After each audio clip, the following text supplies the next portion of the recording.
तो आज हम पढ़ेंगे श्रील भक्तिसिद्धांत सरस्वती महाराज की कथा, story the pauper and the omniscient sage. Pauper मतलब कौन होता है? जो बहुत गरीब होता है, उसके पास पैसे नहीं होते, कंगाल होता है। और ऑमनिसेंट मतलब क्या होता है? ऑमनिसेंट says.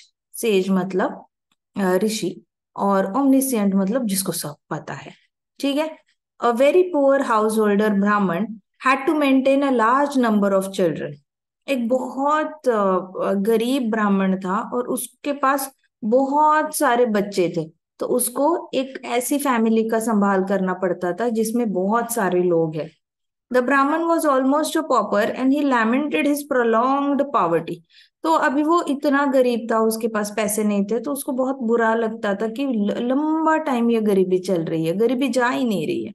The local people never cared to help him, but used to ridicule him in many ways, saying that he actually possessed huge wealth and pretended to be a pauper with a motive to misappropriate money from others on false pretext। अभी local लोग जो थे ना, वो क्या करते थे? Local लोग उसको ऐसे ट्रीट करते थे जैसे कि ये नाटक कर रहा है ब्राह्मण। उनको क्या लगता था कि इस ब्राह्मण के पास बहुत ज्यादा पैसे है, लेकिन दूसरों से पैसे लूटने की इच्छा रखकर वो क्या करता है? अपने आप को ऐसे दिखावा करता है कि वो बहुत ज्यादा ये है, गरीब है, लेकिन एक्चुअल में उसके पास बहुत ज्यादा लक्ष्मी है। ऐसे करके लोकल लोगों को लगता था, उसके आसपास के लोगों को। उनको लगता था बस प्रिटेंड कर रहा है, प्रिटेंड कर रहा है मतलब बस दिखावा कर रहा है कि देखो भाई मेरे पास कोई लक्ष्मी नहीं है, लेकिन एक्चुअल में उसके पास बहुत लक्ष्मी है, ऐसे सबको लगता था। अब Brahmin was being scandalised without slightest sympathy. अब लोकल लोगों ने क्या किया ना, इस ब्राह्मण पे ये किया, लांछन लगाया कि देखो ये हमारे घर में क्रियाक्रम वगैरह सारे जितने भी होते हैं वो पूजा वगैरह करने आता है, लेकिन बहुत पैसे लूटता है हमसे। तो उसको स्कैंडलाइज किया, मतलब उस पे आरोप लगाया कि ये बहुत ज्यादा मनी कॉन्शियस है, इसके पास, इसको बहुत पैसे की पड़ी है। एज अ रिजल्ट द ब्राह्मण लिव्ड इन अटमोस्ट डिप्रेशन। तो ब्राह्मण को बहुत डिप्रेशन हो गया, ब्राह्मण को बहुत बुरा लग गया कि मेरी कोई गलती नहीं है, फिर भी मेरे ऊपर पैसे का लांछन लगाया। ऐसे करके उस वो एक्चुअली परेशान था, उसके पास बहुत सारे बच्चों का उसको टेक केयर करना था, उसके बहुत सारे बच्चे भी थे। अब इतने सारे बच्चे थे, पैसे कम पड़ रहे थे, गरीबी जा नहीं रही थी। इससे ऊपर उसके ऊपर लांछन लग रहा है कि भाई इसको तो बहुत पैसे पैसे चाहिए। ऐसे करके तो वो डिप्रेशन में चला गया और सारा टाइम अपने नसीब को कोसता रहता था कि मेरा नसीब ही खराब है। कमाने जाओ तो लोग बुरा बोलते हैं, और घर में लक्ष्मी नहीं है, घर में इतने पैसे नहीं है कि बच्चों का पेट पाल पाए। तो वो दोनों तरफ से बड़ा दुखी दुखी था। It just so happened that an omniscient saintly person once came to Brahman and listened to his problem। अब एक बार सब कुछ जानने वाला एक ब्राह्मण थे, वो आए। ओमनिसेंट सेज मतलब ऋषि थे, वो आए उसके पास। उनको सब कुछ पता था। तो वो बहुत सेंटली थे, संत आत्मा थे। वो आए ब्राह्मण के पास और ब्राह्मण ने उनको सारी प्रॉब्लम बताई। ब्राह्मण ने, वो संत महात्मा थे, उनको बताया कि देखिए मेरे पास बहुत सारे बच्चे हैं, उनका पालन पोषण मुझे करना पड़ता है, लेकिन जैसे ही मैं किसी के घर पे पूजा अर्चना करने जाता हूँ या फिर क्रियाक्रम करने जाता हूँ और उनसे लक्ष्मी की मांग करता हूँ, तो वो मुझ पे लांछन लगाते हैं कि ये ब्राह्मण बहुत ज्यादा ये है, ग्रीडी है, लालची है, इसको पैसे की बहुत ज्यादा लालच है, बस दिखावा करता है कि इसके पास पैसे नहीं है, लेकिन एक्चुअल में इसके पास बहुत पैसे हैं। ऐसे करके पीछे के पीछे लोगों ने रूमर फैलाना, अपना काम भी कराना उससे, लेकिन उसको पैसे देने से पीछे हट जाना। तो इसलिए वो ब्राह्मण बड़ा दुखी था, लक्ष्मी कमाने जाओ तो कोई कमाने भी नहीं दे रहा है। So the saintly person was in fact an omniscient sage. And दो जो असंत आत्मा आए थे वो ओमनिसेंट सेज थे। ओमनिसेंट सेज उसको कहा जाता है जिस ऋषि ने बहुत तपस्या करके ना बहुत सारा ज्ञान प्राप्त कर लिया होता है। जो बहुत रीडिंग करते हैं उनको भी तपस्या की जाती है। जो भी भगवत गीता पढ़ता है, भागवतम पढ़ता है, पढ़ते पढ़ते पढ़ना इटसेल्फ इज तपस्या। इसको ज्ञान योग कहा जाता है, बाकी सारे बुक्स पढ़ने को। और जैसे ही आप भगवत गीता पढ़ते हो, भागवतम पढ़ते हो, तो इसको भक्ति योग कहा जाता है। ज्ञान योगी है, लेकिन उसका बेनिफिट भक्ति योग का मिल जाता है। सो अब ये तपस्या ही होती है, बुक पढ़ना भी तपस्या है। आप स्कूल जाते हो, स्कूल के इतने सारे बुक्स पढ़ते हो, वो भी तपस्या ही है। तो it just so happened that saintly person once came, and then he told the Brahmana, "Oh Brahman, you are lamenting unreasonably without knowing that your father has actually left for you a mass of wealth." तो वो जो saintly person आया था, संत आत्मा थे, उन्होंने बोला, आप ऐवे ही परेशान हो रहे हो, ऐसी कोई परेशान होने वाली बात है ही नहीं। उन्होंने बोला, एक्चुअली आपके पिताजी ने आपके लिए बहुत सारा धन छोड़ के चले गए हैं। तो ब्राह्मण को ये बताया, कहते कि देखो, आप वो धन ढूंढने की कोशिश करो, कहीं पे तो घर में या गार्डन में कहीं पे तो उन्होंने डिग करके कोर्टयार्ड में रखा होगा, कहते जमीन के नीचे कहीं पे तो रखा होगा, तो आप ढूंढो। अपॉन हियरिंग दिस द ब्राह्मण immediately started digging the place on southern side of the house. फिर साउथ साइड जो थी घर की, वहां पे उन्होंने गड्ढा करना शुरू किया ब्राह्मण ने। When omniscient sage warned him, saying, "O Brahman, be aware, you shouldn't dig on the south, as lot of hornets will come out only to sting you." तो उन्होंने क्या बोला कि देखो ब्राह्मण, बहुत केयरफुल रहना, साउथ की साइड पे डिग मत करना, क्योंकि वहां पे बहुत सारे कीड़े मकोड़े आएंगे और वो आपको ऐसे सारे काटेंगे, इंसेक्ट्स आएंगे और वो आपको काटेंगे। तो साउथ साइड पे डिग मत करना। Then Brahmin started digging just on the opposite side पे। This time the sage alerted him. फिर उस सेज जो थे, संत आत्मा जो थे, उन्होंने बोला कि अब फिर से अलर्ट किया, O Brahmin, you must be aware that there you will find something more dangerous than hornets. कहते हैं कि वहां पे, जहां पे ऑपोजिट साइड पे तुम डिग कर रहे हो ना, वहां पे और ज्यादा डेंजरस कुछ मिलेगा, तो थोड़ा सा केयरफुल रहना। अब on north side also there lives a black snake and it will surely devour you। कहते हैं अभी नॉर्थ साइड पे डिग करने जाओगे तो वहां पे एक बहुत बड़ा स्नेक रहता है, वो तुम्हें पक्का खा जाएगा अगर तुमने उसके घर को चोट पहुंचाई तो। Then there will be no chance of getting treasure. कहते हैं कि फिर जो आपके पिताजी इतनी ज्यादा लक्ष्मी धन छोड़ के चले गए, फिर आपको बिल्कुल नहीं प्राप्त होगा। Brahmin turn to west side. अभी वेस्ट साइड चले गए डिगिंग करने के लिए। He again started to dig in search of hidden treasure. वापस उन्होंने डिग करना शुरू किया। वह फिर सेज ने कहा, वो ओमनीसिएंट सेज थे, उन्होंने कहा, O Brahmin, you must be even more careful now, your the ghost side to guard your father's hidden treasure. कहते वेस्ट साइड पे अगर तुम डिग करोगे तो यहाँ पे तो भूत रहते हैं, भूत जो तुम्हारे फादर ने इतना सारा खजाना छोड़ के गए हैं उसको गार्ड कर रहे हैं। यहाँ पे थोड़ा सा केयरफुल रहना, वो भूत तुम्हारे अंदर जाके तुम्हें ही मार डालेगा। Now the Brahmin came to his wits end. फिर ब्राह्मण परेशान हो गया। ब्राह्मण एंड entreated द सेज। फिर उन्होंने सेज को कहा, ओ master, you two are mocking me, as you may now know that I am completely a dejected pauper। तो फिर वापस ये ब्राह्मण ने इनको कहा, ओमनिसेंट सेज को कहा, आप भी मेरा मजाक उड़ा रहे हो।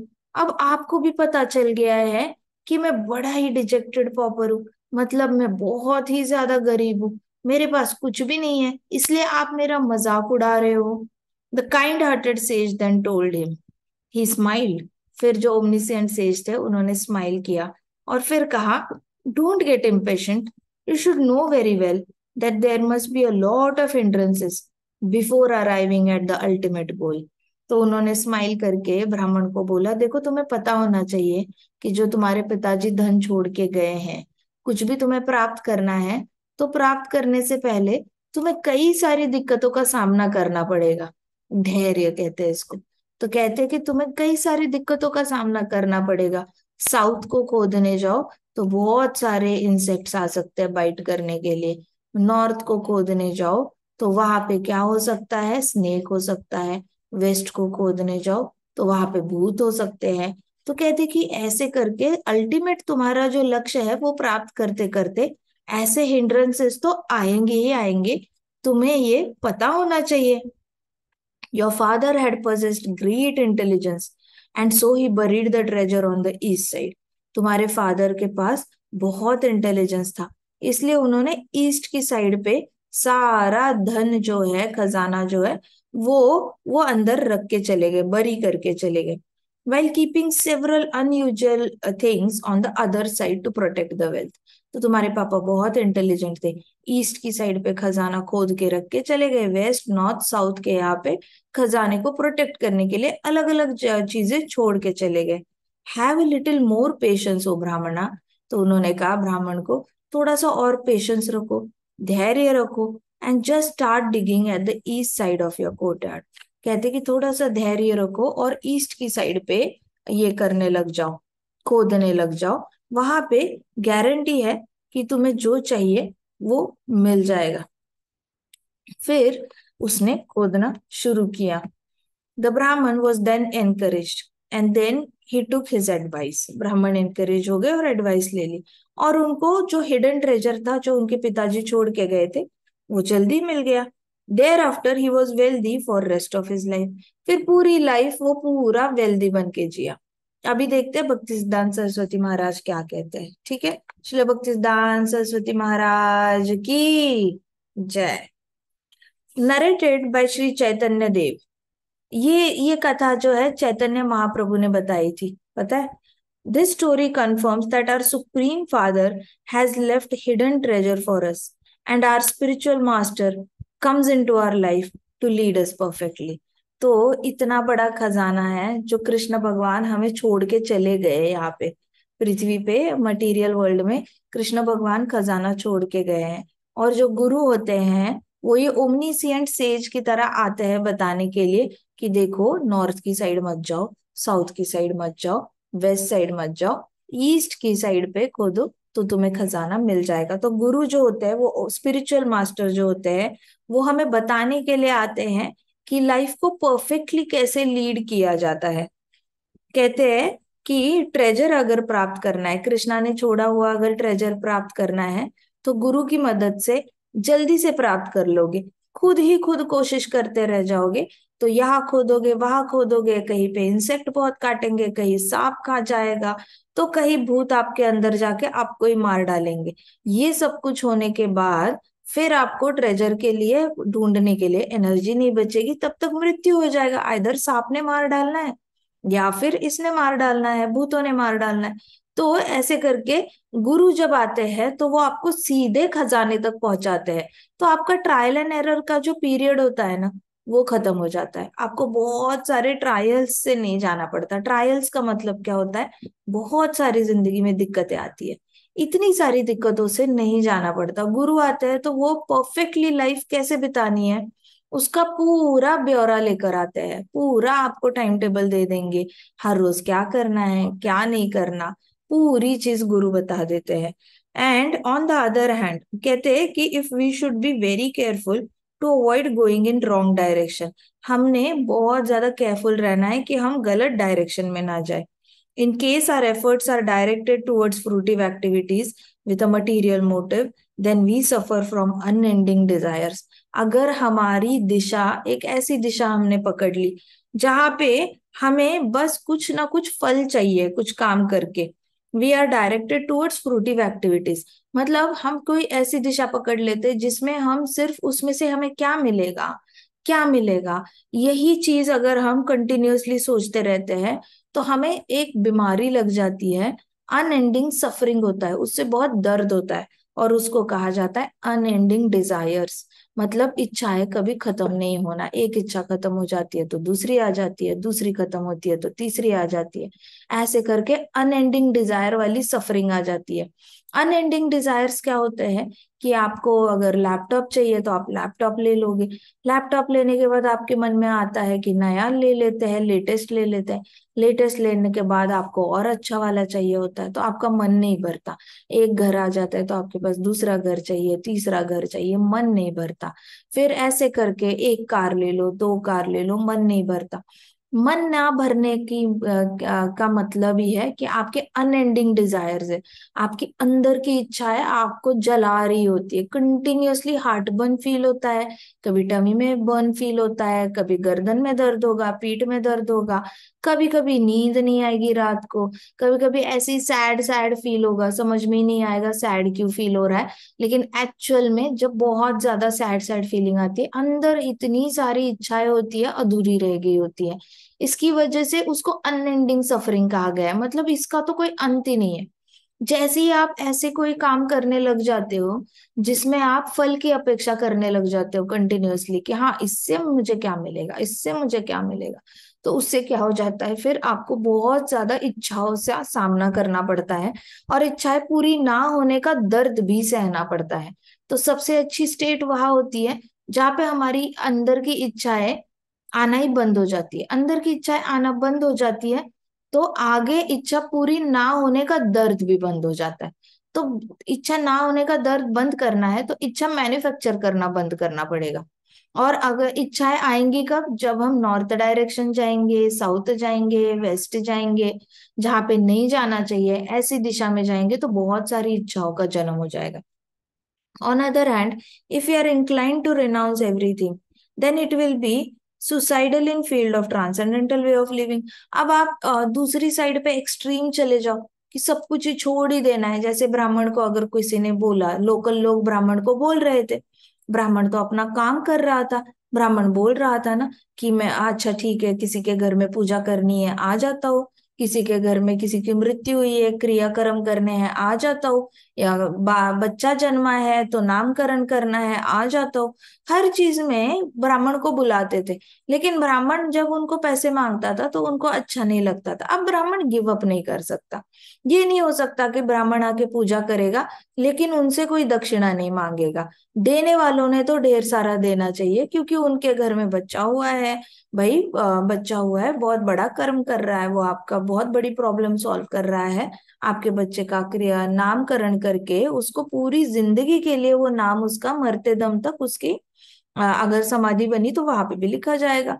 तो इतना लंबा टाइम का काम करके जा रहा है। अगर घर में किसी की मृत्यु हो रही है तो वो पितृलोक ना जाके उसको पितृलोक में भी कैसे शांति मिलेगी, इसका भी सारा अरेंजमेंट जो ब्राह्मण है वो क्रियाक्रम करके कर रहा है। तो वो कोई साधारण काम नहीं कर रहा है, वो बहुत बड़ा काम कर रहा है, जिसकी बदले तो इन लोगों ने खुद से ही, बहुत सारे लोकल लोगों ने उनको देना चाहिए था उस पॉपर ब्राह्मण को। लेकिन लोग इतने ये है कि ब्राह्मण का फायदा उठाने वाले निकले उसके, ब्राह्मण के आसपास के, कि वो लोग उसको देना नहीं चाहते थे लक्ष्मी। वो मांगता तो उसको दक्षिणा मांगनी पड़ती थी। अब वो मांगता था तो इनको लगता था ये बड़ा पैसे पैसे करता है। वैसे तो मांगने की जरूरत नहीं पड़नी चाहिए, अगर कोई क्रियाक्रम कर रहा है उसको भर भर के देना समाज का काम बनता है। जो भी वैश्य होते हैं, जो गृहस्थ आश्रम में होते हैं, उसका काम होता है ब्राह्मण का पोषण करना। क्योंकि ब्राह्मण जाके कुछ चीजें बेचता नहीं है, ब्राह्मण सेवा देता है सबको। तो अगर ब्राह्मण सेवा दे रहा है तो ब्राह्मण को बदले में ढेर सारा देना गृहस्थों का काम, वैश्यों का काम, जिम्मेदारी है उनकी। क्षत्रियों का काम है ब्राह्मणों को रक्षण देना। लेकिन कोई उनका काम कर ही नहीं रहा था, अपना अपना काम नहीं कर रहा था, तो ब्राह्मण को मांग के लेना पड़ रहा था। वो जैसे ही मांगे तो ब्राह्मण पे लांछन लगाते थे, देखो कितना ग्रीडी है, देखो कितना ग्रीडी है। उन लोगों ने ये नहीं देखना कि ब्राह्मण उनके पूर्वजों का कितना बड़ा प्रॉब्लम सॉल्व कर रहा है। उनके पूर्वज नहीं तो अटक जाने हैं, नर्क लोक में जाना है उन्होंने। पूर्वज एटलीस्ट, पूर्वजों को वो पितृलोक भेज रहा है, पिंडदान वगैरह करके पूर्वज एटलीस्ट भूखे तो नहीं रहेंगे। वहां से उठ के ऊपर के लोकों में, स्वर्ग लोक में जाने के लिए वो अलग अलग पूजा कर रहा है। तो आपके घर में पूर्वज, आपके जो पूर्वज है वो ऊपर बैठ के आपको श्राप ना दे, इसलिए वो सारी विधि करता है ताकि पूर्वज खुश रहे। अगर वो खुश नहीं रहेंगे तो जाहिर सी बात है अपने बच्चों को तो बुरा भला बोलेंगे, फिर बच्चों का नीचे बुरा हो जाएगा। अब इतनी बड़ी प्रॉब्लम अगर सॉल्व कर रहा है तो लोकल लोगों ने उसको ऐसे लांछन नहीं लगाना चाहिए था। उसके भी बच्चे हैं, उसको भी अपने बच्चों का पालन पोषण करना है। तो हमेशा ये याद रखना कि whenever it you come across such people who need to be maintained, you should maintain them generously। ये नहीं समझना चाहिए। एक बार क्या हुआ था ना, नंद बाबा बाहर चले गए थे, गोकुल से बाहर चले गए थे। यशोदा मैया घर पे थी, रोहिणी माता भी घर पे थी। बलराम जी और कृष्णा को एक ही झूले में रखा था, अपने आसपास ऐसे करके रखा था। एक बड़ा सा झूला था जिसमें दोनों बेबीज को लिटाया जाता था। अब क्या हुआ, कृष्ण जन्म हुआ है तो एक आया वहां पे, कंस को पता था कि पूतना मर गई, तृणावर्त मर गया, व्योमासुर मर गया। अब ये सारे जो मर रहे हैं, छोटे छोटे बाकी सारे असुर जो मर रहे हैं, तो उनको पता चल गया। कंस ने सोचा ये अच्छा टाइम है, इनके घर में एक ब्राह्मण को प्लांट कर देते हैं, एक ब्राह्मण को भेज देते हैं जो इनको उल्लू बनाकर मार डालेगा। तो जैसे ही कंस ने ना अपनी ही बिरादरी के ब्लैक मैजिक वगैरह करने वाले ब्राह्मण होते हैं ना, उसमें से एक ब्राह्मण को बुलाया। अब उसमें से एक ब्राह्मण को बुलाया और उसको बोला कि तुम्हें, तुम्हारे पास तो सारा ब्लैक मैजिक की विद्या है, तो तुम एक काम करो, सबसे खतरनाक सा ये पॉइजन वगैरह बनवा लो, अपने मंत्र वगैरह सब कुछ कर लो, तैयारी करके जाना। मेरी वहां पे पूतना का ये वध हुआ है, तो अभी वहां पे जाके एक बच्चा है जो पिछले 10 दिनों में उसने जन्म लिया है। जब आठवां पुत्र देवकी का जन्मना था, वो 10 दिनों के टाइम पे वहां पे एक बच्चा जिंदा है। बाकी सारे बच्चे तो हमने मार डाले, मथुरा और आसपास के हर जगह पर। पिछले 10 दिन में जितने भी बच्चे जन्मे थे उन सबको मार डाले, लेकिन एक बच्चा जिंदा रह गया है, अब उसको मार डालना है। तो ये तुम्हारी जिम्मेदारी बनती है, मेरी पूतना तो कुछ नहीं कर पाई। तो उसने बोला ठीक है मैं कर दूंगा। तो ये ब्राह्मण ब्राह्मण ही होता है, बस ब्लैक मैजिक में थोड़ा सा उसको एक्स्ट्रा नॉलेज होता है, तो ये जाता है। अब ये पाखंडी होता है। पाखंडी मतलब जो अपने जो शास्त्रों का ज्ञान होता है वो दूसरों के नुकसान के लिए यूज करता है, उसको पाखंडी कहा जाता है। पाखंडी ब्राह्मण वो होते हैं जिनके लिए एक स्पेशल नर्क बनवाया जाता है। पाखंडी ब्राह्मणों के लिए ऐसा नर्क होता है जो सारे सातों नर्क का मिक्सचर करके उसको तंग किया जाता है। पाखंडियों को नर्क में एक ऐसे बहुत ज्यादा हॉट प्लेटफॉर्म पे फेंका जाता है, और उनके चारों दोनों हाथों को गरम गरम लोहे की बेड़ियां जो होती है, रेड हॉट आयरन वाली बेड़ियां, चारों दोनों हाथों को बांधा जाता है, दोनों पाँव को, और ऐसे ऊपर हवा में ये उठाया जाता है। अब चार बेड़ियां, एक हाथ एक यहाँ पाँव, ऐसे ऐसे करके, और नीचे से फिर और आग लगाई जाती है उसको। फिर चील कौवे भेजे जाते हैं उसके शरीर का मांस खाने के लिए, बिकॉज उसका तो बारबेक्यू बन रहा होता है, वो तो ऐसे ऐसे उसको गर्म कर रहे होते हैं। तो चील कौवे आ जाते हैं उसको खाने के लिए। तो पाखंडियों का जो ये होता है ना, भगवान के नाम पे लोगों का बुरा करना, भगवान का नाम लेकर बुरा करना, उससे उनको पुण्य नहीं मिलता, उससे उनको पाप ही मिल जाता है। शास्त्रों का गलत इस्तेमाल नहीं करना चाहिए। तो ये पाखंडी था, तो इसने क्या किया, ये आया कृष्ण बलराम के घर में, ये यशोदा मैया बाहर आई। उन्होंने बोला कि अरे ब्राह्मण देवता, आइए आइए, आपने कैसे आने का ये निकाला, प्लान बनाया। तो उन्होंने बोला कि कल एकादशी थी, एकादशी का पारण करना था, मुझ गरीब ब्राह्मण के पास कुछ भी नहीं है, तो मैंने सोचा आपके घर में मुझे थोड़े चावल मिल जाएंगे तो मैं अपना एकादशी का पारण कर लूं। तो यशोदा मैया बोली, अरे सिर्फ चावल से क्यों, हम अभी आपके लिए पंच पकवान बना के लाते हैं। तो रोहिणी और यशोदा मैया अंदर चले गए ब्राह्मण के लिए ऐसे खाना बनाने के लिए। अभी वो अंदर जैसे ही चले गए तो ब्राह्मण बाहर आया, और उसने क्या किया, कृष्णा के ऊपर उसने ऐसे ऐसे ऐसे मंत्र पठन करके ना मैजिक करने की कोशिश की। उस मैजिक करके वो कृष्णा को मार डालने वाला था, उसके अंदर ऐसे ये शक्ति डालकर उसको मारने का प्लान था पूरा ब्राह्मण ने। अब जैसे ही ब्राह्मण ने अपने मंत्र उच्चारण करना शुरू किया, शांति से बैठा, आंखें बंद की, और मंत्र उच्चारण करने लग गया। और जैसे ही उसने कृष्णा को ऐसे देखा और वो ऐसे मंत्र ऐसे शक्ति ऐसे पास करने वाला था कृष्णा पे, कृष्णा ने उसको देखा और वो शक्ति उसी पे ऐसे उल्टी कर दी। It was more like a mirror. Krishna के हाथ में कंगन था, तो वो कंगन थोड़ा सा ऐसे सोने का कंगन था, वो चमकता था, तो वो उस पे रिफ्लेक्ट हो गई।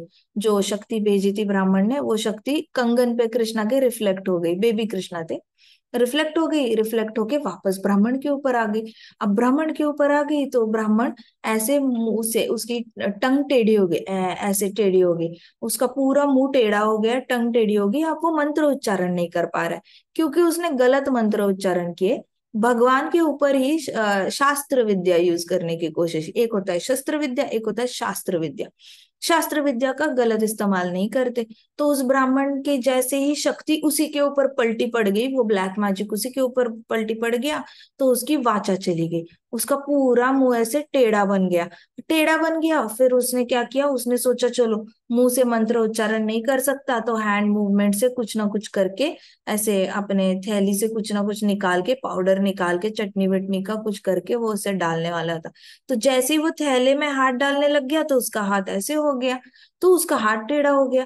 अब उसने सोचा दूसरे से निकालता हूँ, ऐसे करके फिर उसने क्या सोचा कि चलो कृष्णा के गले में जो नेकलेस है वो इतनी जोर से निकालूंगा कि वो बेबी दम घुटते घुटते मर जाएगा। तो उसने क्या किया, ऐसे नेकलेस पकड़ा और कृष्णा के गले में ऐसे माला डाल के रखते हैं ना, तो ऐसे पकड़ा और वो ऐसे घुमाने वाला था जिससे कि गले में ऐसे फंस के कृष्णा सफोकेट होके चले जाए। तो उसने ऐसे किया, ऐसे किया, तो वो टूट के हाथ में आ गया और वो हाथ भी टेढ़ा हो गया। अब हाथ में नेकलेस है, उसको अपने थैले में डालना नहीं आ रहा, ये भी हाथ टेढ़ा और मुंह भी टेढ़ा हो गया। यशोदा मैया बाहर आई, यशोदा मैया को दिख गया कि अरे ये तो पाखंडी है, ये तो चोरी करने आया था, ये तो सोने का हार चोरी करने आया है लल्ला का। ऐसे यशोदा माई को लगा ही नहीं मारने के लिए आया है, ब्राह्मण क्यों मारेगा, ब्राह्मण देवता क्यों मारेंगे। लेकिन यशोदा मैया को समझ में आया ये तो चोरी करने आया है। यशोदा मैया रोहिणी माता को बड़ा गुस्सा आया, उन्होंने सारे गांव वालों को बुलाया, देखो देखो गांव में ऐसे पाखंडी आने लगे, किसी और के घर से कुछ चुराया तो है नहीं इसने, आओ जरा देखो। अब नंद बाबा थे नहीं, नंद बाबा गए थे मथुरा, वो दूसरे दिन आना था, उन्होंने वसुदेव से मिलने के लिए चले गए थे, वसुदेव को बताने के लिए चले गए थे कि नामकरण करना है दोनों बेटों का, तो कैसे करें। तो वो लोग वहां पे प्लान कर रहे थे कि कैसे गर्ग मुनि को भेजना है, छुप के भेजना है, किसी को पता नहीं चलना चाहिए कि हमारे कुल गुरु है वो। पता चल गया तो ये भी पता चल जाएगा कि ये बालक इसके वंश के है, वसुदेव के वंश के है। तो इसलिए वो प्लानिंग करके दूसरे दिन सुबह वापस आ रहे थे नंद बाबा, लेकिन उससे पहले ही पाखंडी घर में घुस चुका था। तो था नहीं, घर का कर्ता पुरुष घर में है नहीं, तो सारे गांव वाले पुरुष और स्त्रियों को यशोदा मैया ने बुलाया। जैसे ही वो लोग आए उसने मारना शुरू किया, उन्होंने उस पाखंडी ब्राह्मण को बड़ा जोर जोर से, है तो चोरी करता है, चोरी करता है, भिक्षा मांगने आता है और उसके नाम पे चोरी करता है, ऐसा खराब ब्राह्मण है, ये देखो कितना बुरा जमाना आ गया है, ब्राह्मण लोग ऐसे ब्राह्मण देवता फंसाने लग गए, ऐसे करके चोर चोर, तू तू चोर है और तू ब्राह्मण बन के आया है, या तू ब्राह्मण होकर भी चोरी कर रहा है। ऐसे बोलते बोलते मारने लग गए, इतने में नंद बाबा बाहर से आ गए और उन्होंने देखा घर में बड़ा शोर चल रहा है और ब्राह्मण देवता के हाथ से ये हाथ में जो ये था हार था, तो किसी और ग्वाले ने हाथ में वो हार पकड़ा था और कहता कि देखो बाबा नंद महाराज, ये देखो ये आपके घर में आके चोरी कर रहा है ऐसे वैसे। तो उन्होंने नंद बाबा ने सबको चुप कराया, सबको चुप कराया और सबसे पहले वो ब्राह्मण को पूछा कि हे ब्राह्मण देवता, कृपा करके आप बताएं क्या आप सच में ब्राह्मण हैं या नहीं है। तो ब्राह्मण ने बस ऐसे ऐसे मुंह ऐसे ऐसे किया कि हाँ वो सच में ब्राह्मण है। और फिर उन्होंने ये किया, हार भी दे दिया और अंदर से जाके यशोदा मैया को बोला और थोड़ा सा लाओ, तो और ज्यादा दो तीन हार लाए और उन्होंने ब्राह्मण देवता के हाथ में पकड़ा दिए और बोला कि ब्राह्मण देवता आगे से आपको कभी जरूरत नहीं पड़ेगी किसी के भी घर पे जाके चोरी करने की, ये तो हमारा ये तो हमारी हार है, जहाँ पे एक ब्राह्मण को मांगना पड़ा, ब्राह्मण को मांगना पड़ा, इसमें तो सबसे बड़ी हार हमारी है, हमने सबसे पहले इतना प्रोवाइड करना चाहिए था कि आपको मांगने की जरूरत नहीं पड़ती, उसके ऊपर आपको चोरी करने की जरूरत पड़ी, इसका मतलब आपके बच्चों को सच में बहुत जरूरत है लक्ष्मी की, इसका मतलब आपके घर में सच में खाने की बहुत ज्यादा प्रॉब्लम है, तो आपको इसके आगे जब भी जरूरत पड़ेगी आप आ जाना मेरे पास, मैं आपको दे दूंगा। फिर नंद जब वो ब्राह्मण चला गया, फिर नंद महाराज ने इतना डांटा सारे ग्वालों को, कहते कि ये हमारी गलती है और आप उसको मारे जा रहे हो, ब्राह्मण को कौन मारता है, हमारी जिम्मेदारी है, हमने पूछना चाहिए उनको, वो कहाँ से इतनी सारी लक्ष्मी लाएंगे। ऐसे करके नंद बाबा ने एक बहुत हाई स्टैंडर्ड सेट किया था समाज में वर्णाश्रम धर्म का, ये वर्णाश्रम धर्म बना ही इसलिए है कि सब लोग मिल बांट के रहे। वर्णाश्रम धर्म नहीं है इसलिए कलयुग में सब अपना अपना कमाते हैं और अकेले अकेले खाते हैं, और एक दूसरे के साथ जैसे ही बांटने की बारी आती है तो बहुत ज्यादा उनको दिल में दर्द होता है। परिवार में भी लोग एक दूसरे के साथ लक्ष्मी नहीं बांटना चाहते, क्या ब्राह्मण के साथ बांटेंगे। तो ऐसे होता है, उनको इतनी तकलीफ होती है लोगों को कलयुग में, क्योंकि वर्णाश्रम धर्म नहीं है। वर्णाश्रम धर्म में ब्राह्मण को क्षत्रिय प्रोटेक्ट करता है, फिर वैश्य उनको लक्ष्मी देते हैं, भिक्षा देते हैं, खाने का इंतजाम करते हैं। क्षूद्र ब्राह्मण के घर में जाके उनकी गायों को सारा ये करने में हेल्प करते हैं। फिर ब्राह्मण भी इन टर्न सारे क्षत्रियों के पास जाएंगे, उनको शास्त्र सिखाएंगे। क्षत्रियों के भी दरबार में ढेर सारे ब्राह्मण होते हैं उनको धर्म सिखाने के लिए। वैश्यों के घर में हर रोज किसी ना किसी घर में कभी भूत पिशाच की छाया होती है, कभी किसी का बच्चा बोल ही नहीं रहा होता है, 3 साल का हो गया, 4 साल का हो गया, तो अलग अलग पूजाएं करनी पड़ती है। वहां पे ब्राह्मण देवता की मदद होती है। शूद्रों के घर में कभी कभी उनको पानी नहीं मिल रहा होता, कई सारा प्रॉब्लम आ रही होती है। शूद्रों को भी हेल्प करते हैं ब्राह्मण, उनको भी थोड़ा अलग अलग तरीके से भगवान की भक्ति करना सिखाते हैं। तो ब्राह्मण ब्राह्मण भी इरिप्लेसेबल है, क्षत्रिय भी रिप्लेस नहीं कर सकते। आपको वैश्यों की भी जरूरत है, क्षूद्रों की भी जरूरत है, सबको आपस में मिलजुल के कैसे रहना है, ये नंद महाराज ने अपने एग्जाम्पल से, एवी नंद महाराज नहीं बोला जाता था उनको। तो ब्राह्मण को ऐसे ट्रीट करेंगे तो ब्राह्मण को मांगने की जरूरत नहीं पड़ेगी। अब यहाँ पे जो ब्राह्मण था, ये जब मांगता था लोगों को ना कि देखो जी इसके इतने पैसे हो गए, इतनी लक्ष्मी दे दो, अब उसके दिमाग में तो उसके 10 बच्चे हैं, 12 बच्चे हैं, 12 बच्चों का पोषण करना है, तो उसको तो इतनी लक्ष्मी मांगने में बुरा नहीं लग रहा है, देने वाले को बुरा लग रहा है। तो देने वालों ने लांछन लगाना, बड़ा ग्रीडी है, बड़ा ग्रीडी है। तो ये सारा बहुत बड़ी प्रॉब्लम हो जाती है ब्राह्मणों को। तो यहाँ पे भक्ति सिद्धांत सरस्वती महाराज कह रहे, लेकिन वो ब्राह्मण अगर उस पे लांछन लग रहा है इसलिए सब कुछ छोड़ के चला जाएगा तो उसके बच्चे तो भूखे मर जाएंगे, उसकी पत्नी का भी कोई एक्सप्लॉइट कर लेगा, पत्नी का भी कोई शोषण कर लेगा। इसलिए ब्राह्मण छोड़ के भी नहीं जा सकता, तो ये भी तरीका नहीं है। प्लस ये भी तरीका नहीं है कि आप अलग अलग तरीके से लक्ष्मी कमाने की कोशिश करो गलत तरीके से। आप ब्राह्मण हो, आप अपने तरीके से ही लक्ष्मी कमाओगे, गलत तरीके से तो नहीं कमाओगे। बच्चे है, बच्चे का पोषण तो करना ही करना है। सो भक्ति सिद्धांत सरस्वती महाराज कहते कि our efforts should be if they are directed only towards fruitive activities, तब भी बहुत इच्छाएं तकलीफ देंगी। लेकिन अगर एफर्ट्स बिल्कुल ही ऐसी दिशा में चले गए कि सब कुछ छोड़ देना है, निर्वाणा, निर्वाणा आपने सुना होगा ना। निर्वाणा एक बहुत ऐसा वर्ड चल रहा है सारा इंटरनेट पे, या फिर बहुत सालों से बुद्धिज्म से आया है ये वर्ड, जैनिज्म से आया है, बहुत सारे हिंदुइज्म में भी बोला जाता है निर्वाणा, निर्वाणा। तो सबको क्या चाहिए ना कि सबको इच्छाओं से बाहर आना है, लेकिन किसी को इच्छाओं से बाहर आने के लिए कर्म करना छोड़ना नहीं है। कई सारे लोग निर्वाणा के चक्कर में क्या करते हैं, फैमिली को ही त्याग देते हैं, अपनी दुकान त्याग देंगे, नौकरी त्याग देंगे, और जाके किसी पहाड़ पे बैठ जाएंगे। अच्छा, वहां पे भी जाके उनका ध्यान नहीं लगता, ज्यादा मेडिटेशन कर रहे हैं तो ध्यान नहीं लगता, वहां पे भी इधर उधर भटकेंगे। कभी किसी कोई हिरन अच्छा लगेगा, कभी डॉग अच्छा लगेगा, कभी कैट अच्छा लगेगा, दया भाव के चक्कर में वापस फंस जाएंगे। तो कहते भक्ति सिद्धांत सरस्वती महाराज कि आप रिनाउंस भी नहीं कर सकते और बहुत ज्यादा फ्रूट फ्रूट फ्रूट, मतलब मुझे ये चाहिए, ये चाहिए, ये चाहिए, दोनों चीजें करना गलत है।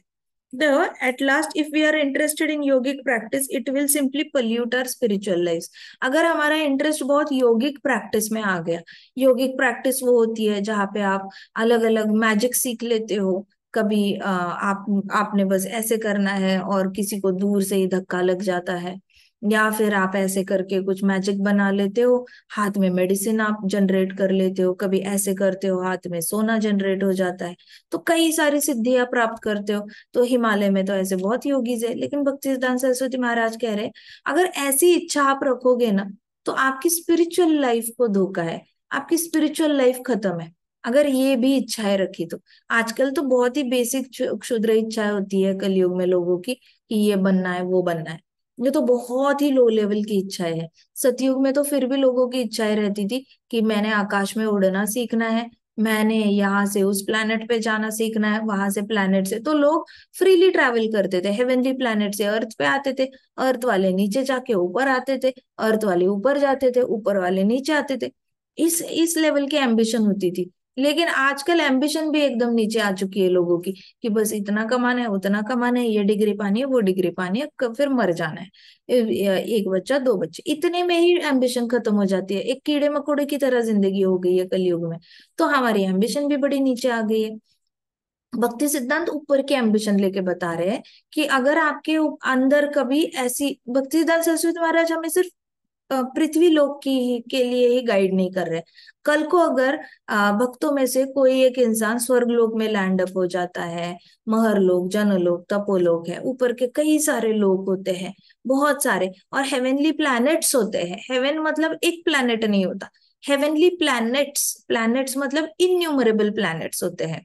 जैसे भूर लोक, भूअर लोक, तो ऊपर ऊपर के लोक है, जनलोक, तपोलोक, तो हर लोक में, पितृलोक, पितृलोक में भी ऐसा नहीं है कि सिर्फ एक प्लैनेट है, ढेर सारे प्लैनेट है, काउंट भी नहीं कर सकते। एक डिश थाली समझ लो, थाली में बहुत सारे लड्डू है, वैसे समझ लेना एक ऐसा प्लेन है जिसमें अन्य अनगिनत प्लैनेट्स है, उसको पितृलोक कहा जाएगा। इतनी सारी आत्माएं पितृलोक में फंसी हुई है।